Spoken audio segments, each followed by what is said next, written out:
Margaret was surprised to hear the mind-blowing news that her best friend Jadwiga was pregnant and would soon be married. Margaret was surprised by such a rapid development of events. Until recently, Jadwiga had not intended to become a married lady. Her friend explained that she wanted to wear a wedding dress before her belly grew, and her fiancé was so happy about her pregnancy that he immediately proposed marriage. Margaret was happy for her friend, not expecting the trick that would lead her to move into the world of a love story and make her look at herself and her surroundings in a new way. Jadwiga pushed the envelope with the wedding invitation towards Margaret.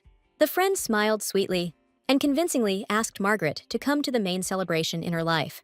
Margaret agreed, because she and Jadwiga had been friends for 10 years. The girl opened the invitation and discovered a complete match between the names of Jadwiga's fiancé and her husband. They were both called Alex and had the same last name, Green. Jadwiga laughed loudly, which surprised Margaret greatly. A friend stated that the coincidence of names was not a coincidence, but a self-evident fact. Jadwiga asked Margaret to unfold the invitation and take a closer look at the photo attached to it. Margaret's shock only increased when she realized that the man depicted was very familiar to her. Her husband was depicted as a happy newlywed, hugging her best friend. The bad news from her best friend was finishing Margaret off. Jadwiga said that he and Alex were planning to get married on their 6th anniversary. Margaret's hands clutched the invitation nervously. The words stuck in her throat. Jadwiga said that Margaret should not doubt that Alex is the father of the child, and she should congratulate them. Margot found the strength to stand up abruptly, so much so that the chair fell to the floor with an incredible crash. The cafe patrons were surprised to hear the girl screaming that she would never agree to a divorce. Tears of anger and disappointment flowed from Margot's eyes. She was ready to fight for her love. Jadwiga caustically remarked that it was time for Margaret to wake up. She and Alex were not married, but Jadwiga was married to him, so Margaret was the mistress. More than the fact of betrayal, Margaret was finished off by the fact that Alex initially did not perceive her as a wife. He was saving that place for another. Jadwiga was merciless. She declared that Margaret had to get out of her and Alex's lives. Margaret's former best friend called her a gray mouse and ordered her to get out and sit quietly in her hole. Whether the meeting with Jadwiga in the cafe had taken place long ago or recently, Margaret no longer remembered. She had lost track of time. The first thing Margaret did was quit her job, where she and her ex-husband worked together. Then the girl distanced herself from her friends and stopped communicating with her family. Margaret felt like everyone despised her and laughed at how cleverly her lover and best friend had deceived her. The ground disappeared from under the girl's feet. Her life had no meaning or support. Her existence seemed meaningless and in vain. One day, Margot realized that she had existed in this state for 3 years. For 3 years, the girl hid from everyone and simply waited for time to heal her wounds so she could move on. This could not go on any longer. Otherwise, Margaret would be no different from the heroine of the book she had just recently read. It was a tragic novel about Lady Margot, who suffered from the endless betrayals of Count Eric, her husband. Lady Margot silently endured her husband's antics without showing any sign of displeasure. Margaret had been reading a lot for the last 3 years, which helped her to distract herself from her own troubles. But the helpless and weak-willed Rosie was so similar to herself that her story began to irritate the girl greatly. However, thanks to this novel, Margaret began to do at least something to avoid repeating the fate of the novel's heroine. Margaret applied for a name change and began looking for a permanent job. The only difference between this day and all the previous ones was that there was a tsunami and earthquake warning on TV. Margaret didn't care about the raging forces of the earth, but the elements themselves overtook the girl. The whole building shook, the beams collapsed, and Margaret fell lower and lower. The girl called for help in vain. No one heard her cries. Margaret remembered that for all these long 3 years, she had wished for the world to collapse right now. But, frankly speaking, she had dreamed of a completely different ending. The large, rich house, practically a palace, was illuminated by the rays of the evening sun. The young aristocrat was disappointed, but somehow calmly accepted the news that his wife had a miscarriage, which Dr. Bromenthal told him. The doctor expressed his concern and said that this happened to the lady due to a great moral shock. Esculapius assured the owner that his wife had no serious health problems. Disappointed by the news, the husband left the room. The door slammed behind him. The doctor looked after him in bewilderment, and the desire to leave this family grew within him. The woman with red hair and cherry eyes looked at the man in the white coat in bewilderment. Bromenthal identified the woman as Madame Vance and asked if she was all right. The woman's mind went into a panic. She thought that she had no idea who this Vance was, and could not understand why they were addressing her like that. Brahmanthal fussed around his hostess with concern and said that Madame was still unwell and that she should not overexert herself. Suddenly, the woman realized that she was Rosie Vance, the only daughter of Count Vance. Rosie was beautiful, but as it turned out, incredibly stupid. She fell in love with Eric, the sworn enemy of her family, and left home for him. Indignation flooded the woman's mind. She couldn't be Rosie Vance. It wasn't her. Dr. Brahmanthal was prepared for the woman's inadequate reactions, but her denial of her own identity surprised him too. The woman sat up in bed and burst into incredible curses, completely unsuitable for a refined countess. The lady cried and asked fate what she had done wrong and why. Instead of a beautiful fairy tale, she had been thrown into this stupid novel. It would have been better for her to die absurdly in an abandoned basement of a house that had collapsed due to an earthquake. Let Margaret Pan disappear from that world forever, rather than be reborn in this world as the unfortunate Rosie Vance. The luxurious Vance Palace was bathed in moonlight. The woman saw a young, attractive man next to her. He called her Rosie. Rosie found herself fast asleep for a while. She assumed her body was smarter than she was, and had simply switched off all modes. Rosie apologized and justified herself by saying that the doctor had told her to rest. The man became indignant and reminded her that she had fainted and lost her baby, and accused her of not getting enough sleep for the last 3 days, only because of her. The woman realized that since he was saying that she had lost the child, that meant that she had ended up in the affair at the very same place where Rosie had witnessed the betrayal. What a scoundrel this Eric is, she thought. He didn't even say a banal sorry to the insulted and deceived woman. At that moment, strong male hands grabbed her and pressed her tightly to the bed. The man demanded that she lie still and do everything quickly. Eric's actions left no doubt about his intentions, while the offended husband grumbled that Rosie managed to get pregnant only 3 years after marriage, and he thought that he would be able to rest. But she could not cope with this either. Unexpectedly for Eric, Rosie was outraged by his behavior and said that she did not want intimacy with him today. She needed to abstain until her body returned to normal. Eric did not expect such a categorical refusal from the woman who had fallen into his dependence. The man became very angry and did not control his emotions. Eric grabbed Rosie by the throat and said that she was clearly confused. The man continued to squeeze his hand on Rosie's throat and said that she was not in a position to make him run after her. She herself offered to bear him a child. With a sharp movement, Eric threw Rosie away from him. She hit the bed hard, but it became easier to breathe. Rosie coughed and tried to come to her senses. Eric arrogantly declared that she should not dare to interfere in his affairs, forgot about today's incident, and expressed hope that, despite her impenetrable stupidity, she would be able to cope with everything herself. Stifled and humiliated, Rosie heard only a contemptuous goodbye from Eric and watched as the door closed. Margaret, now in Rosie's body, cursed the author who wrote this book and made Eric such a bastard.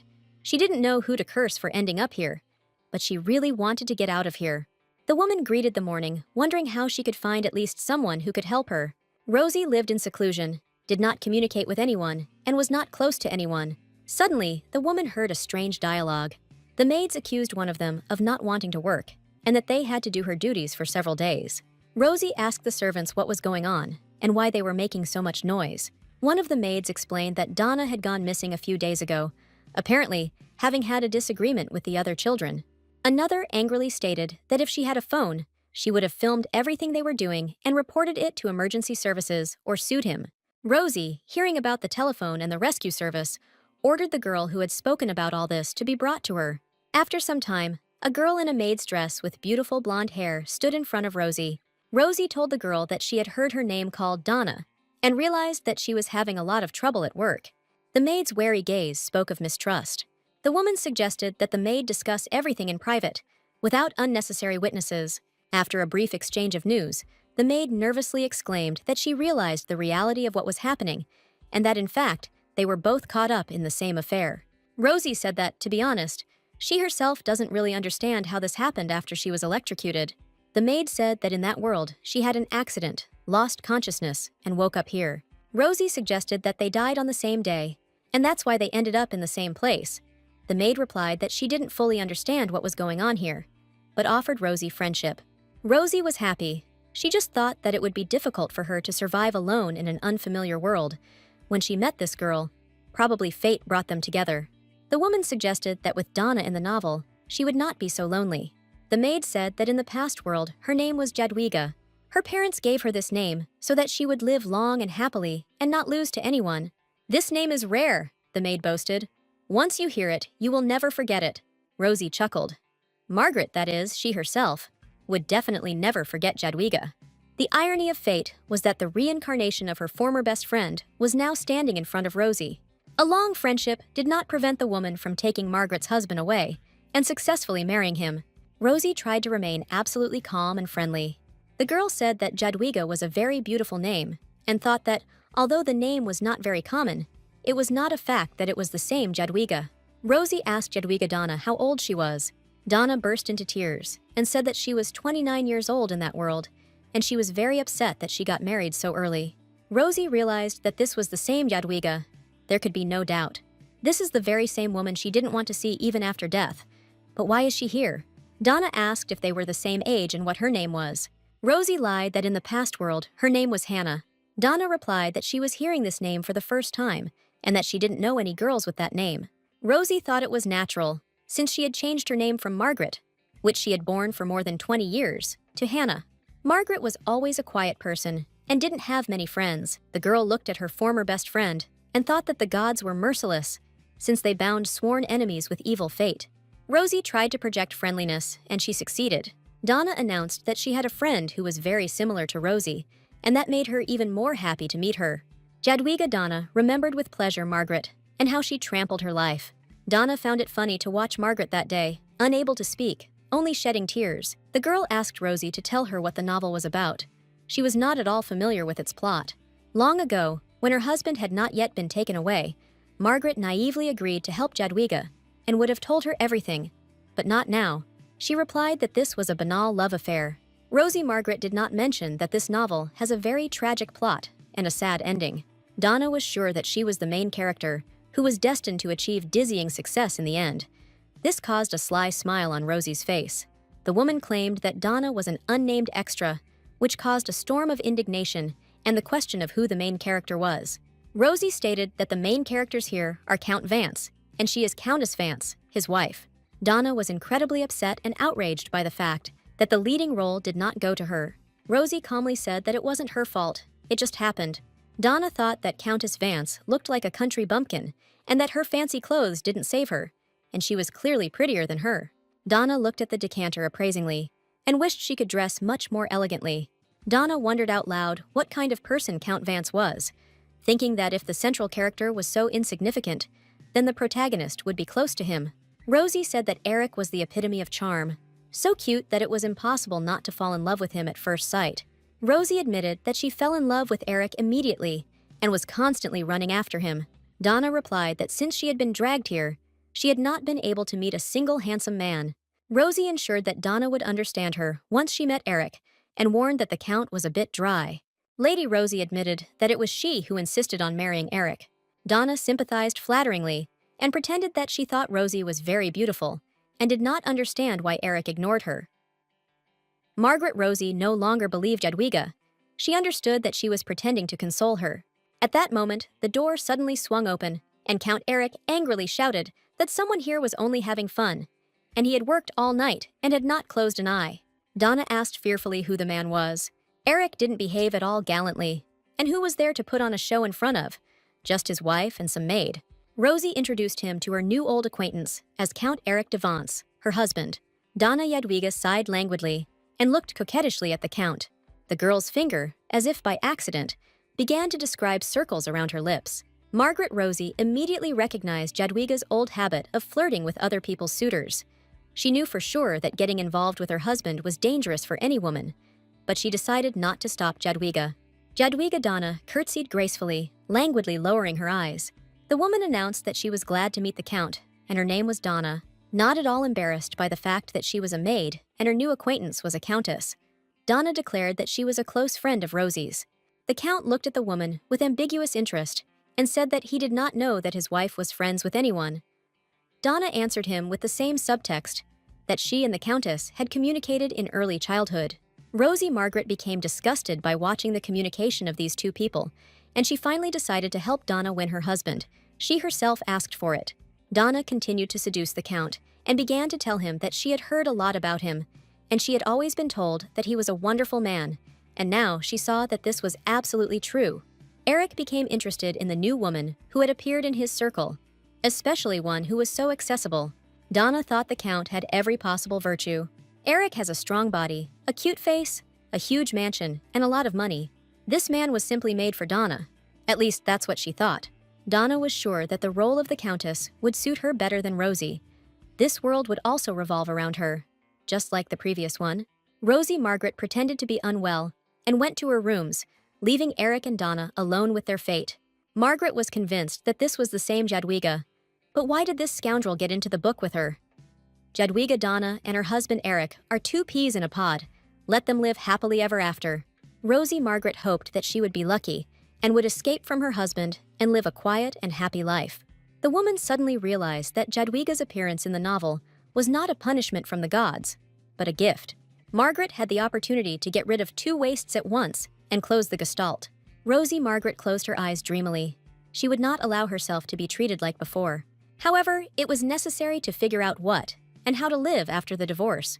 Rosie is the daughter of noble but poor parents, and because she stubbornly insisted on marrying Count Eric, her parents severed all ties with her. This is why there was almost no mention of Rosie's family in the novel, and Margaret knew nothing about it. This was a real problem.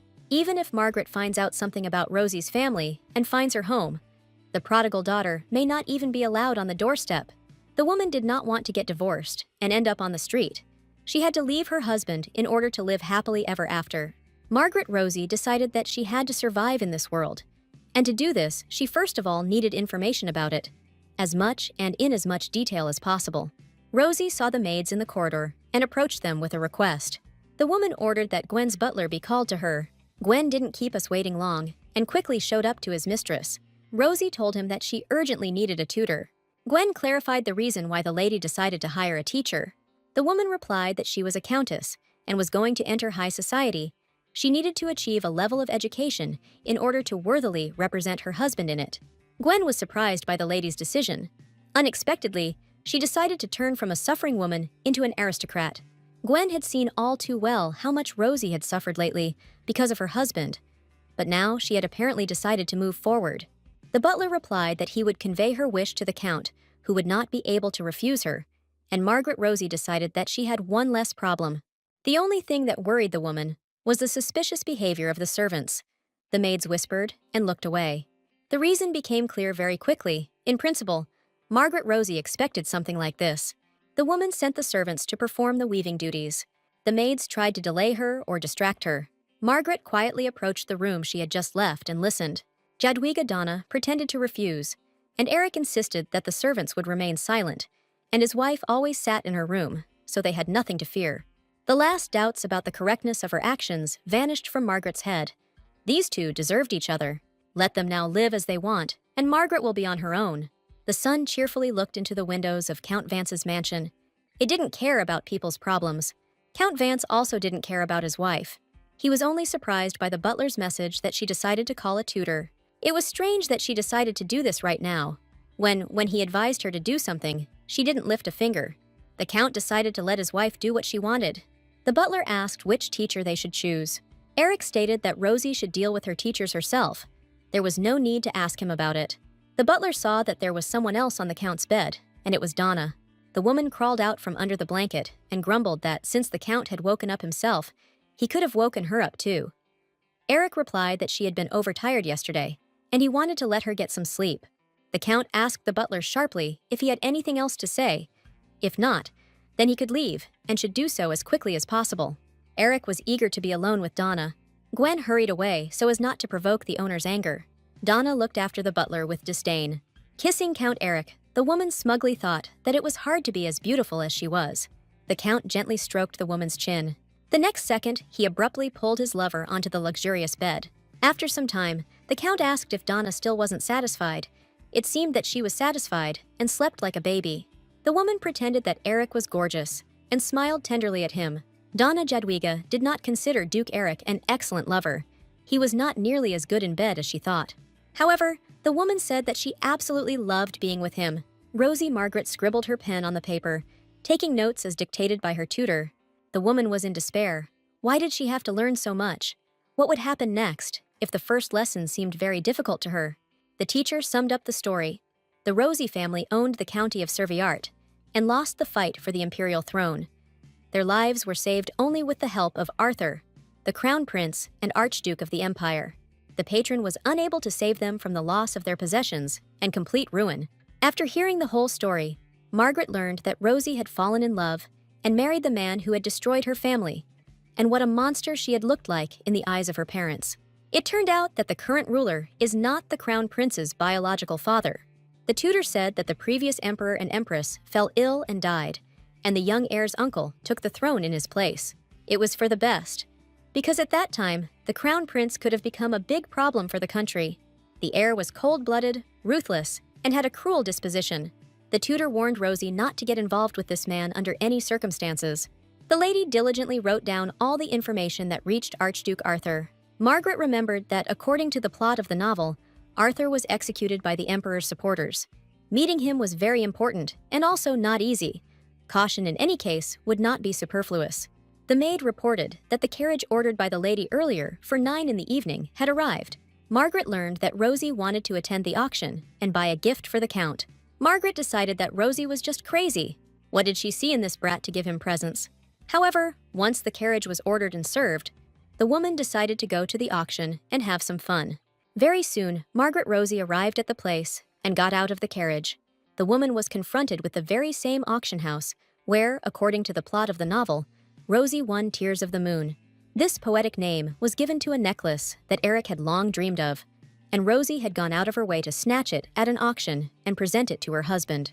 The count received the tears and sent them as a gift to the empress. It later turned out that the necklace was a cheap fake, and the count took out all his anger on his wife. Margaret knew that the Tears of the Moon were empty, and there was no point in buying this jewelry, but to just leave like that would be strange for those around her. At the entrance, the woman was given a number and wished to have a good time. Margaret found the issuance of numbers strange. She assumed it was a seat number. When the woman found the seat whose number was indicated on the ticket, it turned out that it was already taken.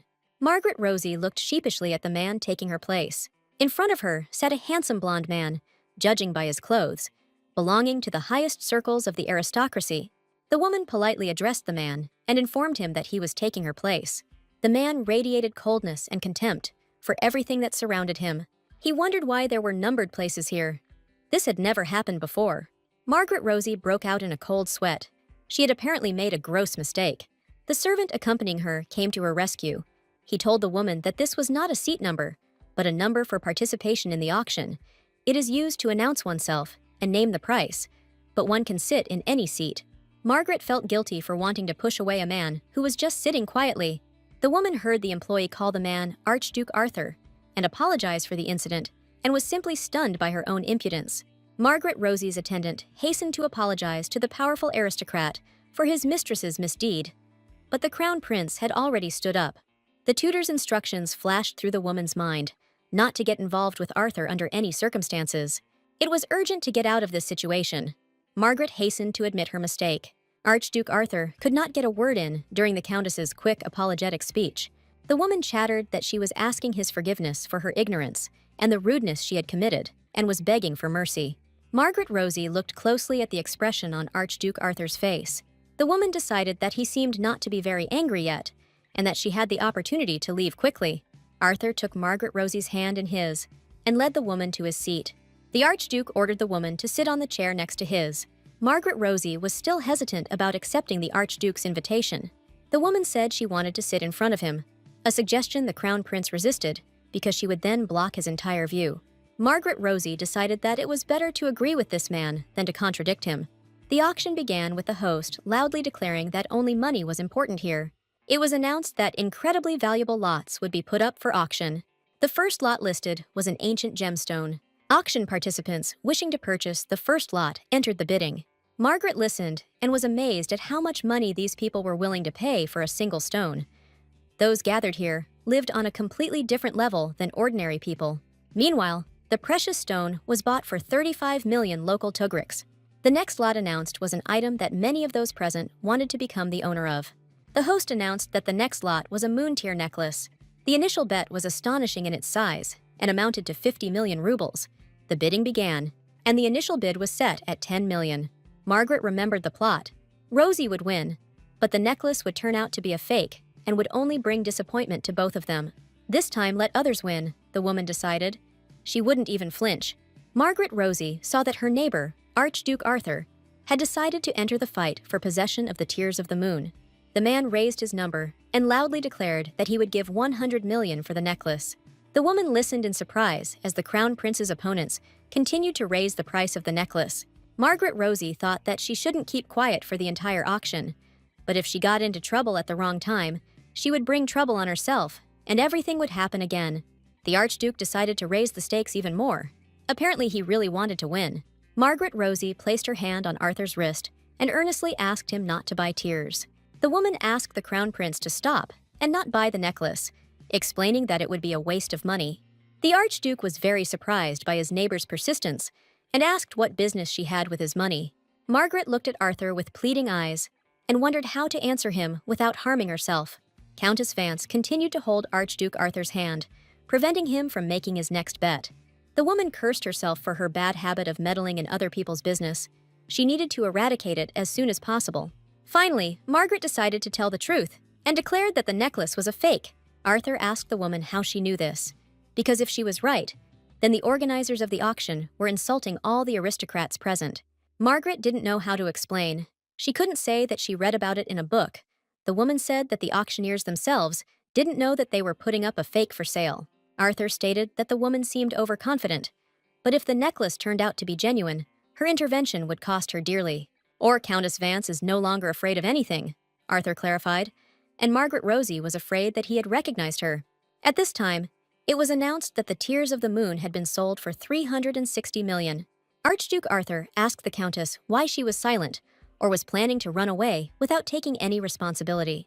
Margaret decided that if she didn't say anything, she might be killed. The woman said that she was betting her body that the Tears of the Moon she had just bought were fake. The Countess was so confident in her words that the Archduke was surprised again. The man asked again, "Is she really putting her body on the line?" Margaret mentally called herself an idiot, but she actually wanted to say neck, but misspoke. The woman tried to justify herself and take back her words. Arthur grinned and said that, although he was not interested in married ladies, he would check how sincere she was. Margaret Rosie went cold at the Archduke's words. She was very afraid of this man. The woman tried to say that she didn't mean anything shameful, but was going to put her life on the line. However, someone called Archduke Arthur, and the man hurried away. Arthur reasoned that taking the thing, knowing that it could be a fake, was somehow unpleasant. Maybe it was worth ignoring the words of Countess Vance and buying the Tears of the Moon. Arthur thought that if he offered the previous buyer a higher price, he could leave the auction today with the desired purchase. However, the man remembered the despair in the Countess's eyes when she asked him not to buy the necklace. Arthur didn't even immediately realize who had disturbed him.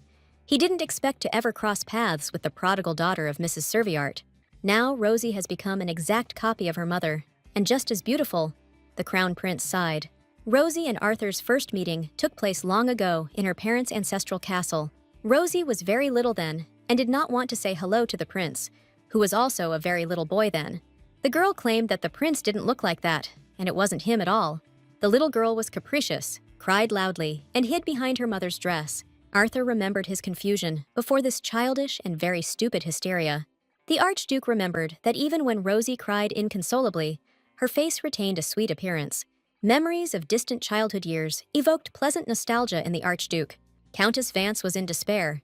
It seemed she had committed an irreparable act. Margaret Rosie imagined that she would be subjected to terrible punishments and executions. Her bodyguard, Saren, who accompanied her, agreed with his mistress. The man reassured the lady, declaring that he was able to protect her from any danger. However, nothing happened, and they calmly got into the carriage. Saren wondered how a fake could have ended up at an auction of this level. The Countess assumed that the organizer did not sell the copy intentionally. Someone must have replaced the original with a copy. Saren doubted the correctness of the lady's conclusions and wondered how she knew this. The woman asked Saren not to shout so loudly about important and secret things. The Countess said that she had actually seen it in a dream, but if she told the truth, she would be considered mentally ill, so she decided to make do with a small lie. All the way to the mansion, Saren wondered if everything was okay with his mistress. A new morning in the mansion of Count Vance promised joy and happiness to everyone. Each had their own. Margaret Rose was sorting through and rereading the notes when Donna Jadwiga burst into her room. The woman unceremoniously reached into the Countess's papers and began asking what interesting things she had written there. Margaret said that she was simply bored, sitting around doing nothing, so she was rereading various papers. Jadwiga even felt a little sorry for Margaret. No one talked to her at all here. The woman pretended to be kind and suggested that Hannah felt very lonely in this world. If only the Count would be more kind to his wife. Donna Jadwiga sighed hypocritically. Margaret really wanted to answer Jadwiga with something caustic, but now she had to lull her enemy's vigilance. The Countess noticed new earrings in Donna's ears. Margaret Rosie complimented the beauty of the trinket and said that it suited Donna very well. The woman guessed that it was a gift from Eric. The maid boasted that it was a gift from her new boyfriend. Margaret pretended to be happy for Donna. Jadwiga Donna smiled sweetly. This woman had no conscience at all. Margaret once took her smile for genuine joy, but in reality, it was only a reflection of vanity and superiority. This woman was proud of the fact that she secretly shared a bed with her best friend's husband, a thought that made Margaret shudder with disgust. Jadwiga was proud that she hurt a man who trusted her infinitely. Margaret Rosie's fists clenched nervously from indignation and resentment. She wanted to hit Jadwiga and wipe that impudent smile off her face forever. But it was not time yet. Jadwiga called out to Rosie. The Countess explained that she was looking at the luxurious earrings. Donna Jadwiga boasted that this gift was as beautiful as she was. Margaret Rosie asked the maid how she met her boyfriend. Donna replied that they were simply drawn together by fate. The woman considered her boyfriend to be simply the perfect man, which she immediately told Rosie. Donna Jadwiga has already planned how she will take the place of the Countess, and in this life, she will not allow herself to fail. In her past life, her parents disowned her for stealing her best friend's husband. Jadwiga should have listened to her mom and dad and refused the wedding, but she didn't listen and married that idiot Alex Gray. The woman believed that being reborn in a book was a chance given to her by the gods so that she could live the life she deserved. The Countess looked closely at her rival and wondered how far this woman's insolence could go. And then there was a knock from below. Donna apologized for bragging about her happiness to her friend, whose husband was not getting along. But turning someone into a spouse is not easy, so Rosie should not worry. Rosie thanked Donna for her concern and said that she had no one else who could sympathize with her. The woman thought how stupid she had been in the past if she had considered someone close to her whose thoughts were so easy to read and whose actions were so easy to calculate. If only she had looked at her friend more closely then, and had not loved so much a man unworthy of her love. Then she wouldn't have been in so much pain, and she wouldn't have wasted 3 whole years of her life, and she wouldn't have ended up in this book. It was a little comforting that now it was not Jadwiga, but she who was acting as the puppeteer. She liked this role more. It was funny to watch her husband and girlfriend planning their punishment. There was a knock at the door, and a servant announced that an invitation had arrived in the name of the hostess. The footman handed the Countess a sealed envelope. Margaret frantically opened the message, nervously realizing that Rosie had no connections at all in high society. Donna unceremoniously snatched the letter from the Countess's hands. The woman asked what it was. Rosie replied that it was an invitation to a reception. Nothing complicated. Just dress nicely and make new acquaintances. Jadwiga Donna said that it would definitely be fun there, and Rosie should take her with her, because they were friends. Rosie said that she could, of course, take it with her, but only aristocrats were allowed there. Servants are not allowed to attend such events. Rosie explained that Donna would simply be shown the door, because she did not have aristocratic roots. Maybe Donna wants to accompany her as a maid. That's certainly possible. Donna was furious. She already considered herself a future countess and had no intention of serving her rival in front of the aristocrats of the empire. Rosie asked if Donna was upset with her. She didn't mean anything bad. That's just the law. Rosie looked at Donna slyly and asked if her friend was offended. The girl knew for sure that the blonde was angry, and this only made the pink-haired girl happy. Donna, hiding her anger and mentally insulting Rosie, brushed off the Countess's worries. She lied that she was just annoyed by the current situation. Judging by the way the blonde was laughing with effort, she was quite offended by the fact that the invitation was addressed not to her, but to Countess Rosie. While Rosie looked at who the invitation was from, Donna cursed her lover's wife behind her back. An invitation from Archduke Arthur. It is just unclear why he sent the letter, and why it was addressed specifically to her. In the canonical novel, Arthur never even briefly crosses paths with Rosie. It wasn't enough for Rosie to run into him at the auction. He also decided to invite her to a reception, especially since the letter was addressed not to Count Vance, but to her personally. Rosie thought that it was because of the moon tears necklace that another nobleman would give to the Empress this time. After all, this necklace was fake, and rumors about it would definitely spread in the palace. Arthur had heard from Rosie that the necklace was a fake and that it was not worth buying. The girl thought that she would not cross paths with the Archduke again, but she could not get attached to the young man in any case, because he would soon die. So worrying about Arthur and his relationship with the imperial family now will be useless. But now Arthur is alive and well, so Rosie decided to go to the reception and at the same time explore the situation in high society. Donna noticed that something was wrong with the Countess. She was either turning pale or blushing, but in general, the blonde didn't care about it. The main thing was that she could be taken to see Archduke Arthur. Rosie read with apparent upset that entry was only for aristocrats, and servants were not allowed. Donna began to think about how to get to the appointment, because if they just took her, she would only be a burden. A brilliant idea came into the head of an eccentric girl. This should definitely work.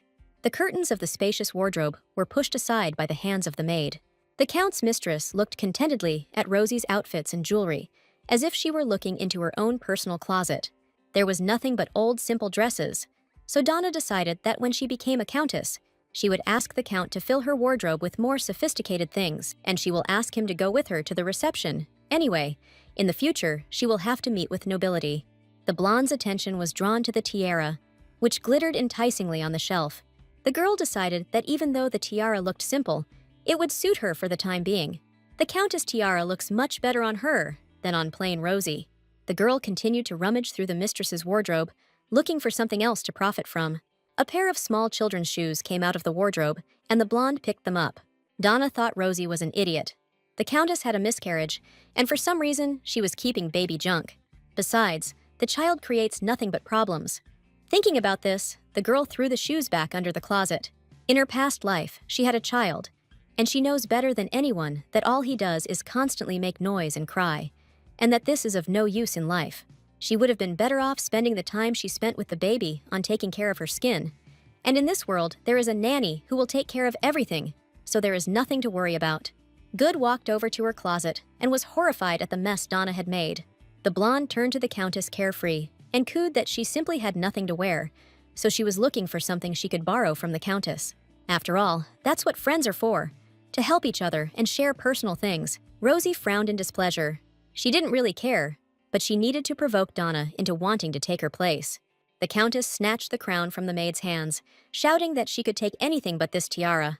Gorbinka was very outraged by this action of the Countess. The hairy era began to justify itself and ask not to touch her thing. The tiara was a wedding gift from Count Eric, and the girl looked at the jewelry with some tenderness. This was the first and last gift that the Count chose personally for her. These words only made the blonde happy. While Rosie pretended to look sadly at the decoration, pretending to remember her wedding day, Donna was happy. She already had 3 gifts from the Count, which meant the Countess had no chance against her. The blonde drew attention to her earrings. I suggested asking the Count for a gift for Rosie, because he would definitely listen to her. Rosie feigned surprise and confusion as to why her husband would listen to a maid's requests. The blonde cheerfully announced that she was now the Count's personal servant. At that moment, she was remembering the previous night. She herself asked to be Eric's personal maid in order to be closer to her lover, and now she will have more time to spend with him than his wife, so Donna will have more chances to talk to Eric. The Countess herself knows that although the Count does not express his feelings very well, he has no equal in terms of care. Knowing how coldly the Count treats his wife, Donna masterfully plays on her nerves. Rosie decided to run away, citing the fact that she needed to take something from her office. If the real Countess had been in the place of the traveler, she would have definitely been upset. Luckily, her body is not controlled by the real Countess Rosie, so sometimes she doesn't care about the Count. As soon as the Countess left the room, the evil laughter of the maid was heard behind the door, but now she could laugh to her heart's content. Donna can wish for the Countess as much as she wants, but if there is a contender for her place, Rosie will be able to leave this house. In her office, papers were scattered all over the floor, as if a hurricane had passed through. The documents were in terrible disarray, so the girl squatted down and began to collect them from the floor. She left them on the table. Could they really have been blown away by the wind? The girl thought, reading what was written at the same time. The documents described a plan for the execution of Archduke Arthur, how to do it in such a way that the people would not be alarmed. If he dies of illness, like the Empress, then suspicions of poisoning may arise. The Archduke must be killed in another, more reliable way, so as not to arouse any suspicion. How about using the last incident? If they frame Archduke Arthur correctly, then no one will be against his execution. What was described in the letter greatly frightened the false countess. She clearly got into something she shouldn't have. She straightened the sheets of paper from her hands, and I stepped away from them in the other direction. It wasn't enough for them to kill the Empress out of sight. Now they were going to get rid of her son, too. What should she do now? Maybe she doesn't need to immediately run to the Archduke and tell him everything, but if she does, they'll kill her. For now, the quick steps that were heading towards the office remained. Count Eric opened the door to his office. His face trembled with fear, mixed with discontent. He really wanted his wife to get into his office. He heard something from Donna and was very unhappy that his wife was in his office, so he blurted it all out on his wife. The girl pretended that nothing had happened and turned to look at her husband. It was very convenient that she was standing in front of an open window. The girl calmly justified herself by saying that she had run in here for a book, and all the papers had been scattered by the wind. You need to act extremely naturally, as if she had not seen the contents of the letters. The girl asked Eric what business he had with the books, since he was in such a hurry. Could it be that the Count was overly worried about these pieces of paper that scattered across the floor? The Countess suggested collecting the sheets together with her husband, arguing that they had not done anything together recently. The Count knocked the sheets of paper out of his wife's hands with a sharp blow, shouting that she should not dare even touch them. She worriedly pressed her bruised hand to her chest, recoiling from the risk of her husband sitting down on the floor. Eric accused his wife of having already read everything, of having treacherously broken into his office without permission, and of demanding that he state the real reason for visiting the office. Rosie insisted that she had simply come to get a book for her personal study, and the papers had been blown away by the wind, so she had closed the window first. The Count remembered his last conversation with the butler, who said that the lady, out of boredom, had decided to take up her education. The Count thought that he himself had allowed Rosie to educate herself, so it was not surprising that some book was needed. In general, Eric believed his wife. This time he was really careless. This time he forgave the pink-haired girl, but from now on he forbade her to approach the office. The man turned towards the door and left the office, completely ignoring his wife. The girl was worried that if not in the office, then she would have nowhere else to study, but her concerns were ignored. The Count closed the door behind him, leaving Rosie to rest as her arm was slightly injured. Rosie finally exhaled. She was able to get out of this situation dry, and now she needs to deal with Archduke Arthur. That same evening, Eric and Rosie had dinner together, sitting at a half-empty table. The Count cast an indifferent glance at the abrasion he had left on the back of his wife's hand. Count Eric suggested that the pink-haired girl go somewhere together in a week. Rosie didn't understand why he should go with her. Let him come with his mistress.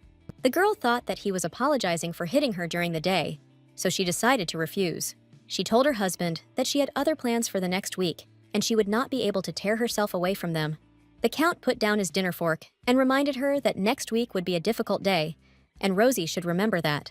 The password and incomprehension tore herself away from the meal. She really did not remember what day it was next week. The Count was very surprised. Next week was his birthday, and Rosie always fussed before this day. Why was she now pretending that she didn't know anything? He even invited her to go somewhere. The Countess admitted that she had received an invitation from Archduke Arthur to a reception that would take place that same day. The Count angrily rose from his chair and slammed his hands on the table so hard that the plates shook. Eric was very upset and angry that Archduke Arthur sent an invitation only to Countess Rosie, and he was not even informed about the reception. How did it happen that the Archduke ignored the Count and sent a letter to his wife? Rosie didn't understand that she hadn't just confirmed her husband's words. Well, they invited her, and they invited her. What's the point of mumbling? According to Eric, Rosie and the Archduke never met, since he could have invited to a reception a person whom he had never seen before. Rosie began to get annoyed by Eric's questions, but she continued to answer honestly. There is nothing strange in the invitation. They met at an auction where the Countess went to buy a gift for the Count. Eric found Rosie's words suspicious. She had just made it clear that she didn't remember his birthday, and now she was talking about a gift for him. The toxic man came to the conclusion that the pink-haired girl was pretending that she didn't care so that he would pay attention to her. The Count decided to pretend that he didn't notice this turn of events. Why would the Archduke invite only Rose, and what was he planning? These were the only two thoughts that were spinning in the Count's head. However, this is not of particular importance now. Eric informed his wife that he agreed to postpone the trip and instead would attend Archduke Arthur's reception this year. Eric intended to make this reception with the Archduke the last in Arthur's life. Donna walked quickly through the corridors of the estate, mentally outraged by the impudence of some of the knights. The knight, who thinks too much of himself after spending a couple of nights with Donna, decided that the blonde liked him more than the count. A naive fool, the blonde doesn't need him in principle. He's just a lowly knight. The girl was late for Count Eric's call, and on the way, she pushed and beat several maids. The girl immediately put a sweet smile on her face when she entered Count Vance's room. Eric was unhappy with the blonde's lateness. He had told her more than once that he couldn't stand it when people didn't arrive on time. The girl began to make excuses. According to her, she was unexpectedly sent on an assignment that she was unable to complete on time. The Count was surprised by this and informed the headmaid that Donna was his personal servant and no one else dared give her orders. Of course, she found someone to blame. She is just a servant, so she was carrying out the Countess's assignment. She cannot disobey her. The Count grabbed the blonde by the hand and pulled her towards him. Eric decided that it was enough to talk about his wife Rosie. The man insistently put the blonde on her knees. Today, the blonde would only do what Count Eric said. Donna smiled contentedly at the thought that the Countess's place would soon become vacant. Meanwhile, it was midday, and the estate was illuminated by the bright sun. There are 4 days left until the banquet. Rosie has already managed to study the names and connections of all the aristocrats, but she doesn't recognize anyone by face. It's a pity that there are no photographs in this world. At Rosie's first social event, where she doesn't know anyone, 2 people have to get their hair cut. Duchess Bella, who holds all of high society in her hands, and Eric's mother, Teresa. The mother-in-law in the story doesn't like the pink-haired girl, so she won't be able to join the company of these 2 girls. So Rosie's target on this floor is single ladies her age. Since this is her first outing, I shouldn't overdo it. By the way, about those documents. From that very day, she only receives lessons in the reception area, and she doesn't even have a chance to see him again. And when you read the novel, it seems that everything comes easy to the heroine. Suddenly, the Count entered the room. He noticed that his wife was sighing heavily, as if she was about to die. Rosie was even frightened by her husband's presence. The man, "Why are you holding out his hand to the pink-haired girl?" The girl thought that he wanted to take her palm. One placed her fragile palm into her husband's outstretched hand, for which she received another blow. Eric felt disgusted to touch his wife. He absolutely did not want the girl to touch him. He came for the birthday present the Countess had bought her. He pointed to the soft pink box on the table. Rosie was surprised by Eric's demand. Why the hell he suddenly demanded something from her? The Countess apologized to her husband. She had not prepared anything for him. Then Eric pointed to the gift box on the table. The pink-haired girl said that this gift was for Archduke Arthur and could not be given to the Count. Then the Count attacked his wife, which means that on his birthday, they didn't even say a kind word to him, and they prepared a gift for some Archduke. A married countess with such actions disgraces the honor of the Vance family. The girl could not tolerate such treatment, and her husband's rough hands on her wrists. She pushed him away and hit him on the palm. Here she began to scream. The Count was well aware of her position in society and treated her like a nobody. But the Archduke invited her to a reception.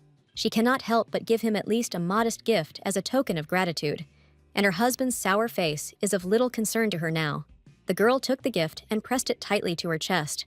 Poor real Rosie, even with such terrible treatment of herself, tried to win Eric's love, although there is absolutely nothing to love in this man. Late in the evening, the Vance family carriage headed towards the reception venue. The Duke sat silently opposite his wife and looked at her. A tense and heavy silence hung between the spouses. It would have been better if he hadn't gone to the party with Rosie. Then it would have been more useful to make that weird husband feel bad. The carriage stopped. The wheels creaked, and the coachman's voice announced that they had arrived. The Count simply got out of the carriage, even out of pure etiquette, refusing to help his wife out. But the Countess did not expect anything good from this scoundrel. She, holding the gift tightly in her hands, began to climb out of the carriage. Unfortunately, the girl tripped over her own dress and started to fall. Now she will fall into the dirt, and her dress will be ruined. I'll have to return to my estate without getting to the banquet, no matter how sad it sounds. Luckily, Archduke Arthur was passing by, and the girl fell right into his strong and gentle arms. The man deftly picked up the Countess and carefully lowered her to the ground. The girl was surprised at how quickly they met, and Arthur was glad. The girl took a half step away from the guy to talk to him normally. Arthur was glad that he had made it in time, and he gladly offered to be her escort since there was no one else to go with her. Like a jack-in-the-box, Count Eric burst into the conversation, roughly and forcefully grabbing the girl by the hand and interrupting Arthur. According to him, a married countess cannot show up alone. She is here with her husband, who watches over her virtue. And judging by Arthur's concern, it turns out that he is very interested in the Count's wife. The Archduke noticed how roughly the Count was squeezing the Countess's delicate hand.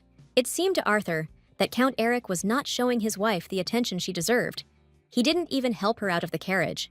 That's why Arthur decided to help, and it was done out of pure politeness. At the same time, the Archduke pushed the Count's hand away from the Countess's tender wrist. Eric was indignant at this. Arthur calmly suggested that it would be better to let go of the girl's hand before a bruise formed, and instead of maiming, it would be better to devote some pleasant time to his wife. The Count bowed aggressively and admitted that he had been inattentive. He assured Arthur that he would have a pleasant time with his wife. The man looked at the Archduke with a blank stare, clearly knowing more than he was letting on.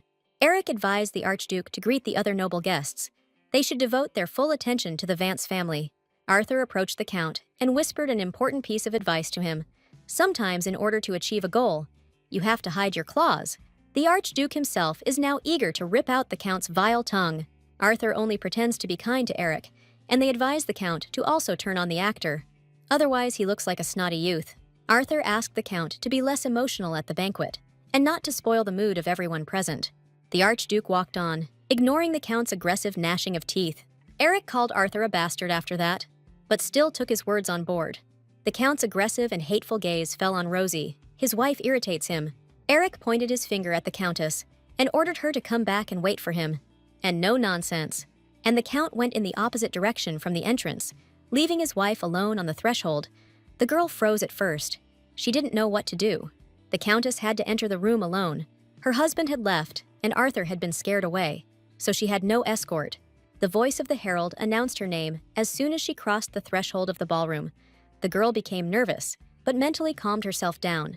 If she keeps her cool, there won't be any problems. She's here to meet people. The crowd began to whisper around her. She is that very countess, whom even her own husband does not notice. Most likely she dragged her from behind the Count like a puppy. Rumor has it that she is leading a miserable life. Anyone in her place would have committed suicide long ago, looking at the way her husband treats her. Her! It seems that she has no pride. It turns out that making friends with people is more difficult than Rosie expected, but she can't give up that easily. The girl headed like a Permian into the crowd towards the tables with treats and drinks. First, you need to eat something, drink something, and wait for the right moment. Someone waved a glass of champagne in front of the girl, attracting the attention of her crimson eyes. It is Archduke Arthur, who is trying with all his might to attract the attention of Countess Vance to his high-ranking person. Arthur asked about the condition of the girl's wrist. He saw how hard Eric was squeezing it. He had been worried about it all this time. Rosie thanked Arthur for his concern and what happened earlier. She was very grateful that the blonde caught her. Arthur was just lucky to be in the right place at the right time. And finally, the young man asked the question that interested him. How did the girl know that the tears of the moon were fake? So the real reason why she was invited to the reception was found. Well, Arthur certainly won't believe that she read it in a novel. The girl justified herself by saying that she had heard that real tears of the moon in the moonlight have a red tint, unlike the decoration at the auction. Arthur doubted the girl's words. In his opinion, one sign was not enough to judge the authenticity of the jewelry. Tears of the Moon was a very special, one-of-a-kind necklace. Rosie hoped that would be enough argument. The girl wished to leave to avoid further awkwardness, and wished the Archduke a good evening before leaving. With a gentle movement of his hand, Arthur stopped the pink-haired girl. He asked her not to leave so hastily, but instead invited her to dance. The girl was worried. She is considered a married lady, and she does not want to get involved in this. But her husband is not around. Arthur pointed out to Rosie that her husband was already spending time with another lady, so she could afford one dance with him. Rosie was very outraged by Eric's impudence. That is, she had to stand near the door and not show herself, and he could communicate with anyone. Rosie happily agreed to dance with the Empress's son, but husbands are really no use. Arthur noted that the girl dances very awkwardly. Someone seriously thinks that in a past life, the girl was engaged in dancing. She had only a few free hours, and they were spent on additional physics. The girl awkwardly moved her legs, trying not to step on her partner's foot. Arthur calms the girl down, tells her not to rush. He really cares about her and doesn't let her fall. Arthur looks at the girl with such tenderness that even her ex-husband from her first life did not look at her with. It turns out that the first impression was deceptive. Arthur is not at all cruel or scary. The pink-haired girl thanked the Archduke for the dance. She was very glad that the Archduke took the time to see her. Immediately, the girl heard the whispers of the crowd. People were whispering very dismissively about her and Arthur. According to the crowd, Rosie is worthless, probably because she didn't even have a proper debut. Rosie is really nothing special. With such communication and dancing skills, no one would show up. It must be almost impossible for the Count to live with her. Eric approached his wife from behind and roughly grabbed her by the bare shoulder. She was disgracing him and herself. Not only could she not sit still, but she also decided to dance like an archduke. Eric gritting his teeth menacingly and ordered the girls to leave. The Count demanded that his wife stop behaving inappropriately. The man thought that Rosie threatened Arthur to dance to get her husband's attention, but her behavior only pushes her husband away. He still thinks that she is still a woman begging for his attention. However, the Count admitted that he had really been completely inattentive to his wife lately. The man pulled the girl around his waist, squeezing her tightly in a rough embrace.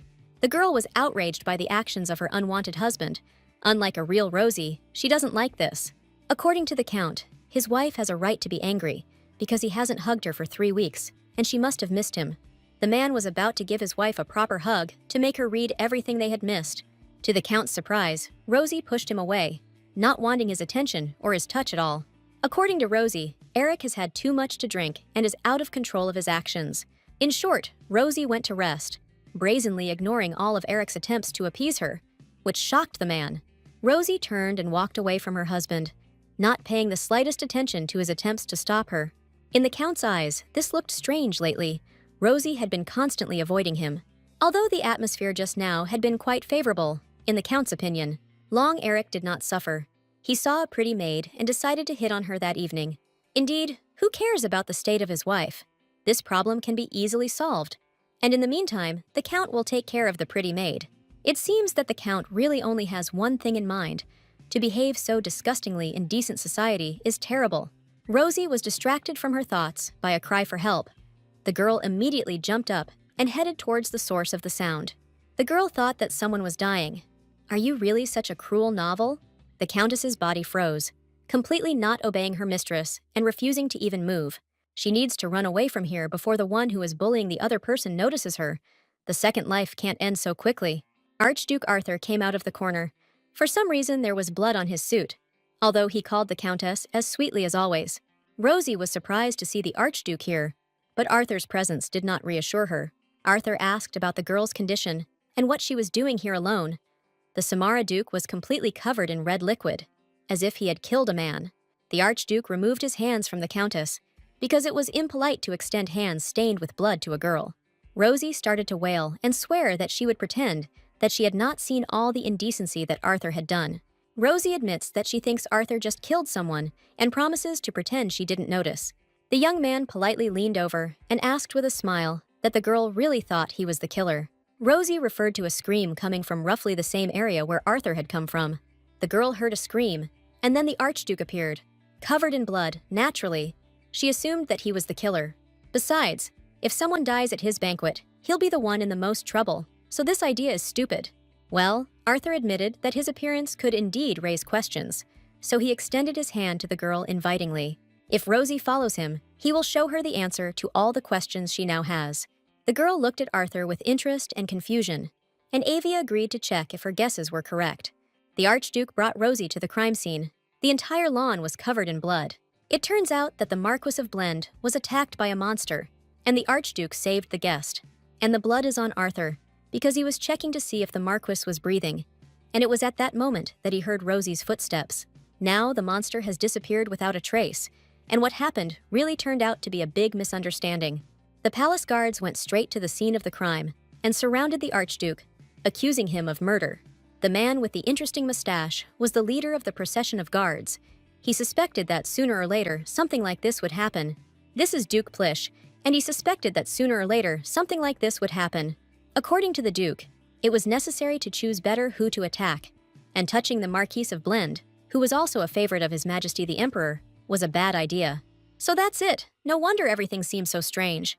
From the very beginning, they tried to set Arthur up and lure him into a trap, Is he really going to have to reveal all his cards now? Unexpectedly, for the Archduke and the guards, Rosie came out to protect Arthur. The girl shielded Arthur from the knights. She demanded that the procession of accusations be stopped. She was ready to testify that the Archduke was innocent. Rosie claims that Archduke Arthur is completely innocent of what happened. On what grounds did Rosie dare to block the way of Duke Plish? Came from all sides. Rosie claims to have seen the Archduke just save Duke Blade, who was being attacked by a monster. In fact, Duke Plish is one of those who are plotting against Arthur. This time they miscalculated, and they had a witness. Other guests came to the noise. The Duke gathered people for some important matter. Everyone noticed Rosie. This was only to Plish's advantage. Rosie has a very bad reputation. She is not a hindrance to them. The Duke decided to take advantage of this.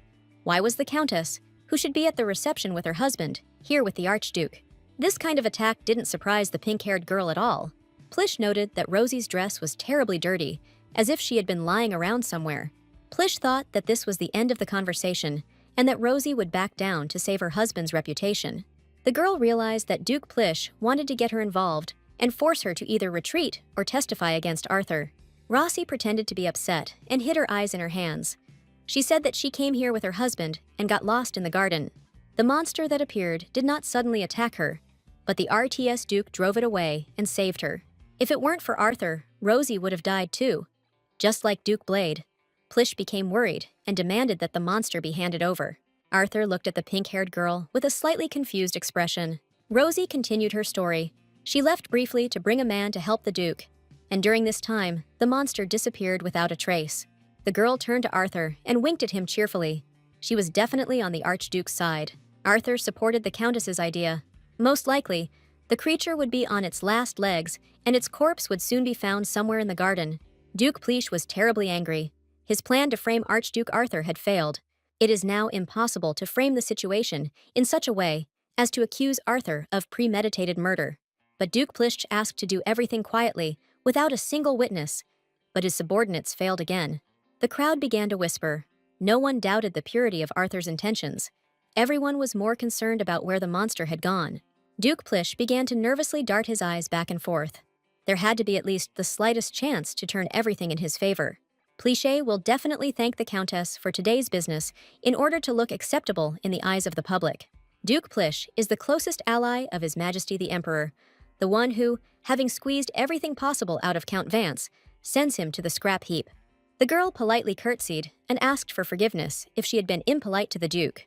Most likely the criminal was aiming at Archduke Arthur, Rosie reasoned. She asked to convey her best wishes to the Count. Now she was being skillfully used. Corrosion headed towards the carriages, and Arthur kept up with her. The girl stopped, drawing attention to herself with the loud click of her heels. The girl turned to the Archduke and demanded that he say what he wanted and stop pursuing her. The Archduke playfully leaned towards the Countess and admitted that he was simply very curious about the girl's behavior. In such a situation, love would simply go away. So why did Rosie believe Arthur and help him? Rosie was a little taken aback by this question. She didn't expect such interest. There are terrible rumors about Arthur. It is impossible that the Countess has not heard them. In the country, they say that Archduke Arthur is cruel and bloodthirsty, and they do not hesitate to kill those they dislike. She smiled at Arthur with a grin. He also believed her then at the auction, which meant they were even. That evening, it was Arthur who made a point of listening to the ordinary lady, and anyone else would have simply ignored her. So Rosie decided to help the wonderful gentleman who once believed her. The Duke gently placed his hand on the girl's cheek, which embarrassed the Countess. If he could thank his savior in any way, he would gladly fulfill any wish of the Countess. The girl became embarrassed and turned away from the Archduke. She had not helped him for the sake of a reward. Although there is still one thing that she could use some help with.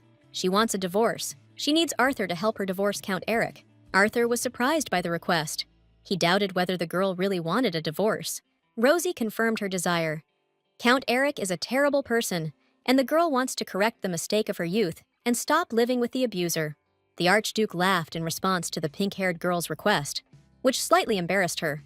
Arthur took Rosie's hand and called her idea wonderful, and reminded her that her parents would be very happy about it. For some reason, the Archduke knows how the Serviette counts feel. He contacted them because of Rosie. The parents are very worried about the pink-haired girl and hope that she is okay. Despite the fact that she made such a stupid choice, Rosie's parents believed in her and waited for her return for 3 whole years. The father and mother never forgot about the prodigal daughter. They missed her all the time and prayed for her soul. Rosie asked Arthur to tell her parents that she would visit them soon. The Archduke smiled approvingly at the girl's decisions. Arthur agreed to fulfill the girl's request and asked when she was going to get a divorce, to which he received the answer as soon as possible. Recently, the marriage and divorce procedure has been greatly simplified, so it is not difficult. You just need to put a stamp on the documents, submit them, and get approval. But the Archduke is powerless in this, so Rosie should ask for something else. What would a girl want that Arthur can get? Rosie awkwardly squeezed her wrist with her hand. There was one more request, but it was awkward to voice. Archduke Arthur looked condescendingly at the embarrassed girl. The girl asked Arthur to lend her some money. She was very embarrassed to ask a person for money. Rosie never ceases to amaze him. Arthur laughed, and the girl asked him to take her request seriously. The sweet conversation between the Countess and the Archduke was overheard by Count Eric, who was passing by. The Countess's husband's cry distracted the couple from their pleasant conversation. A disheveled Eric approached the Countess and the Archduke, curses pouring from his lips towards his wife. The Countess and Archduke noticed the unsightly-looking Earl Vance. Rose felt awkward from her husband's appearance. This man had no shame or conscience. You don't even need to look to understand what the man was doing. And the Count continued to shout that if his wife did not come to him immediately, he would simply leave. The girl smiled sweetly at Arthur and asked to continue the discussion a little later. Otherwise, her foolish husband was demanding her attention. The Archduke said he would soon send a man to Vance County for negotiations. Rosie began to refuse such an offer. Eric created a stir out of one gift, and if she also receives a message from Arthur, things will be even worse. Eric will find fault with all sorts of trifles and harass her, so she will contact the Archduke herself. The girl turned away from Arthur and went towards her husband. She said goodbye sweetly and promised to meet again soon. Everything that happened surprised the Archduke very much. The Countess changed her actions so quickly. Arthur did not understand whether the Countess seriously asked to borrow money or whether she was simply trying to somehow continue the connection. You want a woman who is smart, but in matters of communication and establishing connections, she is clumsy. Arthur went out to the lake to clear his head and think over the Countess's behavior to the end. If you think about it, anyone could have misinterpreted the Countess's request, and the fact that she didn't scream was already a miracle. Arthur was called by the voice of his faithful servant. In fact, he decided to meet his scout at the lake. The scout found out everything, as the master ordered. The people who were here in ambush turned out to be subordinates of Duke Plish. How dare this bald Plichet point a sword at the Archduke? The impudent rat is becoming more and more bold, and he needs to be dealt with without any unnecessary problems. Arthur also ordered a man to be assigned to the Countess. She needs an escort until she leaves, because she saved him. Archduke Arthur finally returned to his room. The guy had a pile of paperwork to sort through. Arthur asked Naruan, his secretary, if there were any new letters. The secretary did not understand why the Archduke was asking about new letters every hour, but he reported that there was a letter from the Imperial Palace. Arthur is not talking about imperial letters. He is interested in other addresses, which, unfortunately, do not exist. The red-haired secretary was already tired of answering the same question every time. Despite the fact that the Archduke had ordered that anyone who came to him be driven out, he was still expecting some guest. It dawned on the Duke that if he had ordered everyone to be thrown out, then the expected guest would also be thrown out. And is that really why the girl he is waiting for was shown the door? The secretary hastened to reassure the gentleman. No one approached the threshold. The Archduke was glued to the window, looking out for a certain figure. Finally, he saw Rosie, who had done her best to disguise herself so that no one would recognize her. Rosie came. The girl was rushing around the gate, and if the Duke doesn't recognize her and drives her away. The girl began to think about all the worst possible scenarios. She thought that the Duke would say that he spoke to her only out of pity, and that she had acted stupidly in coming here.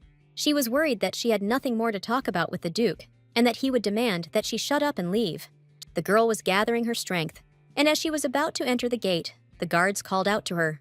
One of the knights ran into a girl. She was acting very suspiciously, hanging around near the imperial gates since early morning. The girl said that she came to the Archduke to give him something from her master, and the guard demanded that she show him this thing. Rosie tried to brush it off. This thing had to be handed over personally, but they wouldn't let her through until she showed it. As if hearing her prayers, the secretary appeared and demanded to let her in, since she was the Archduke's guest. The guards immediately began to carry out the order of the high-ranking servant, and it dawned on Rosie that Arthur had been eagerly awaiting her visit. The secretary apologized for the inconvenience and invited the girl to follow him, hoping that Rosie would forgive them. However, the girl insisted that everything was absolutely fine and she would like to see the Archduke as soon as possible. But the secretary asked her to wait a little. The secretary butler ordered the maids to bring tea and refreshments for the esteemed guest. The butler looks to be about the same age as Rosie and is already a major domo, which is surprising. The butler reported that Archduke Arthur was eagerly awaiting Rosie and would be arriving any minute. The butler offered the girl some tea until the gentleman deigned to appear, and, as if on cue, the Archduke appeared at the door and joyfully greeted the guest. He was already afraid that there would be no news from Rosie.